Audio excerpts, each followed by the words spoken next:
Hello everyone, today I will teach you how to wash the dishes if you don't have a dishwasher. Okay, so you pairs running water, and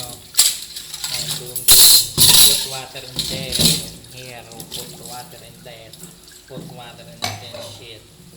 And you get your spongy and you put the liquid seasoning, and you put like that there, and that there, and turn up your water, because we are not rich, yes.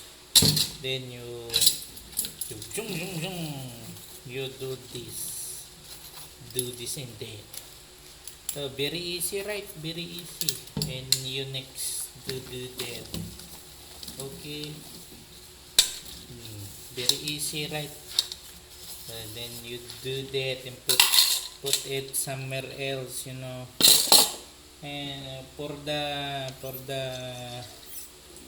what do you call this? For the cup, you just shoot it there like you are fucking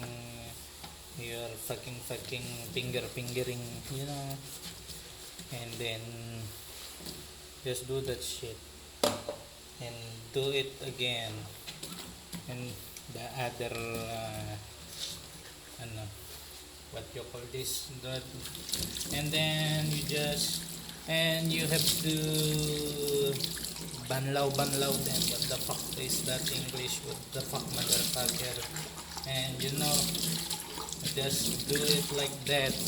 Just make sure that there is no soap, and then just throw it in the, where you gonna put it clean. If you are rich and you have a cookery, you just boil water and put it there. But we are lazy here in Philippines. We don't do that shit here. And make sure that you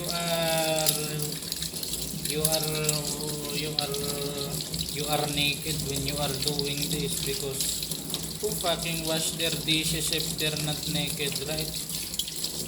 Okay, that's all for my. Hey, wait, there's a plate pa, and that do shit. No, it's very easy. Everyone can do it. You don't have to pay electricity for the dishwasher, and of course, fucking wash your fucking hands. Yeah. Peace. I'm out, bitch. Oh wait, my hands are packing wet, so I cannot turn off this, because I only use my cell phone, because I am not rich. And that's all. Thank you everyone. Not sponsored, by the way.